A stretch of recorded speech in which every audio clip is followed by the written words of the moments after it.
The OCP Critical Facilities Operations Framework. This is a webinar where we'll go through the site management process, incident management. We will start by having a process overview to see what it contains. We will have some lessons learned or customer experiences shared, and end with some final notes to remember when working and developing this kind of process.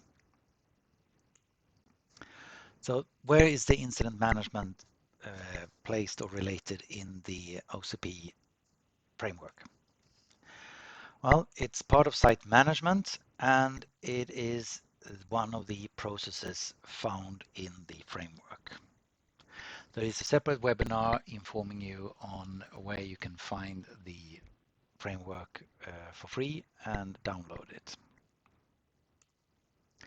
The incident management process, from an overview perspective, is to make sure that if there is an incident, of course we don't want any incidents, but if there is one, we want to limit the damage as fast as possible, and we want to remove the failures and recover to normal operations. And the incident process can go both ways between the demand organization and the supply organization.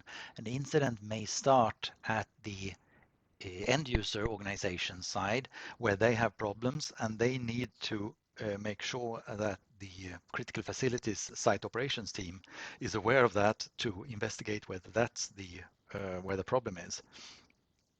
And of course, it goes the other way. If there is a problem in the critical facility, the end user organization needs to be informed as soon as possible to be able to mitigate any damages at their end. So therefore, the incident process, it's really important to make sure that the governance escalation is appropriately set up so that in case that this actually spirals away and moves into a disaster situation and you need to go into the business continuity plan, you have all the key stakeholders already in place and prepared.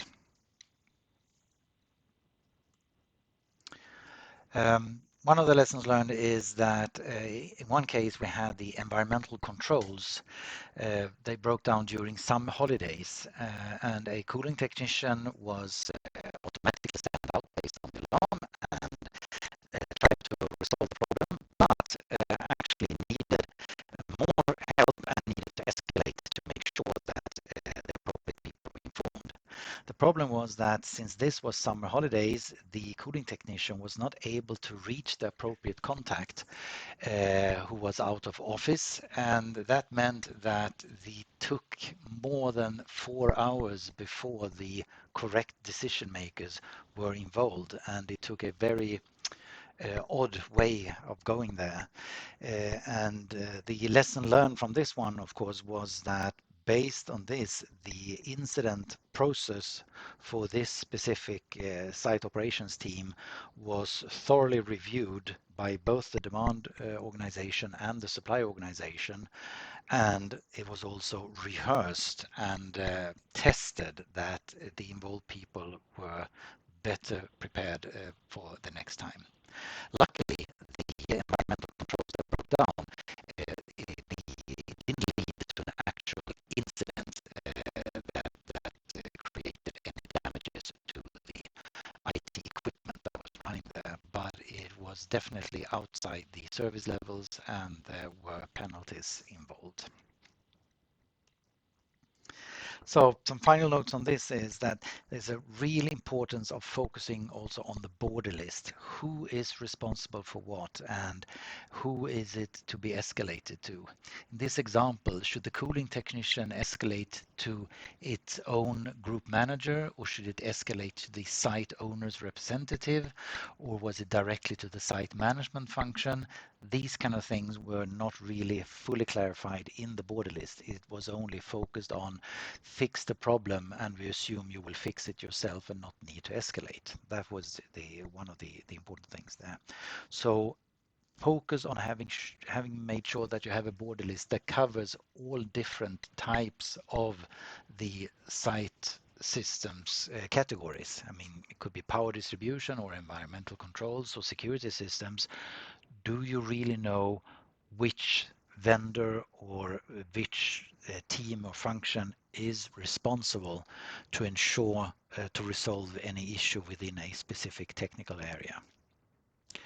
And it leads to the need for disaster recovery and business continuity planning. It should always be planned, but also, of course, it should be trained and tested. That is part of the continuous improvement thinking of plan, do, study, act. So you plan how to handle these problems.